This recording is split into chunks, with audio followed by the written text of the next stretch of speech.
Good morning बच्चों।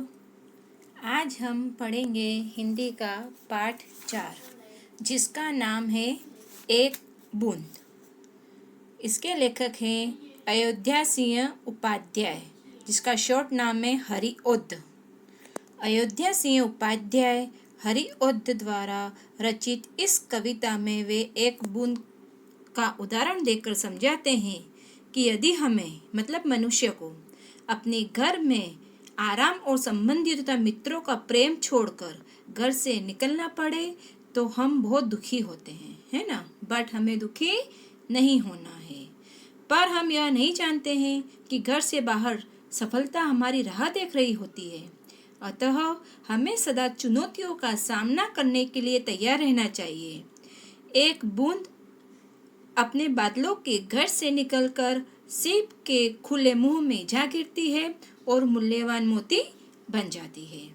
संदेश यही है कि अपनी उन्नति के लिए यदि हमें घर से दूर भी रहना पड़े तो हमें झिझकना नहीं चाहिए, हमें डरना नहीं चाहिए। एक बार तो हमें हिम्मत जरूर करनी चाहिए। इससे अब सबसे पहले हम यह कविता सुनेंगे, उसके बाद मैं उसका सारांश आपको बताऊंगी, मतलब उस पैराग्राफ का अर्थ आपको बताती जाऊंगी।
निकलकर बादलों की गोद से, थी अभी एक बूंद कुछ आगे बढ़ी।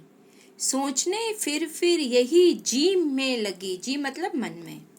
आह क्यों घर छोड़कर मैं यूं कड़ी, मतलब घर छोड़कर मैं यूं कैसे क्यों निकली। देव मतलब भगवान, मेरे भाग्य में क्या बदा, मतलब क्या लिखा हुआ है। मैं बचूंगी या मिलूंगी धूल में, या जलूंगी गिर अंगारे पर किसी, चूप पड़ूंगी मतलब टपक पड़ूंगी, या कमल के फूल में। इसमें बताया है कि पानी की एक बूंद बादलों की गोद से निकलकर कुछ आगे बढ़ी ही थी, तो वह मन ही मन सोचने लगी कि मैं घर से क्यों निकली। हे ईश्वर, मेरे भाग्य में क्या लिखा है, मैं बच पाऊंगी या धूल में मिलकर समाप्त हो जाऊंगी। ये उस बूंद के मन का डर है ना। ऐसा भी हो सकता है कि मैं किसी अंगारे पर जा गिरूं और जल जाऊं, या कमल के फूल में जा गिरूं। बह गई उस काल एक ऐसी हवा, वह समुंदर और आई अनमनी, मतलब बेमन से, अनमनी मतलब बेमन से। एक सुंदर सीप का मुंह था खुला, वह उसी में जा पड़ी मोती बनी।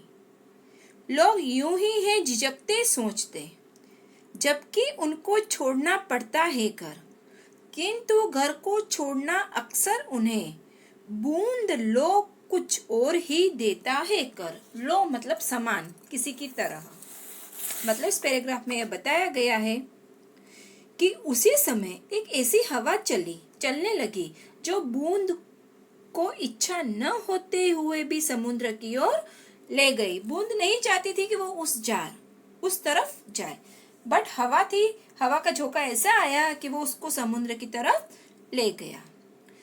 वहां एक सुंदर सीप का मुंह खुला हुआ था, वह उसी में जा गिरी और मोती बन गई।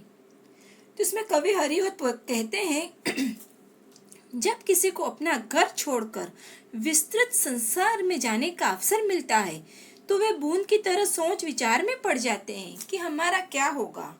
हम निकल तो गए घर से, हमें सफलता मिलेगी या नहीं मिलेगी, है ना। ये मन हमेशा डर में बैठा रहता है, किंतु प्राय घर का छोड़ना उन्हें बूंद की तरह कुछ और ही अर्थात महान बना देता है। इसलिए हमें डरना नहीं है। अगर हमें आगे सफलता प्राप्त करनी है तो घर से बाहर हमें एक बार तो निकलना ही पड़ेगा, इतनी हिम्मत तो हमें दिखानी ही पड़ेगी। इस कविता का मुख्य उद्देश्य कि अनजान परिस्थितियों से न घबराने की शिक्षा हमें इससे मिलती है, ये मुख्य उद्देश्य। और वर्तमान में प्राप्त सुखों को त्याग कर उन्नति के मार्ग पर अग्रसर होने की प्रेरणा भी हमें मिलती है। और यहाँ सदैव चुनौतियों का सामना करने के लिए हमेशा तत्पर रहना चाहिए, यह भी सीख हमें मिलती है।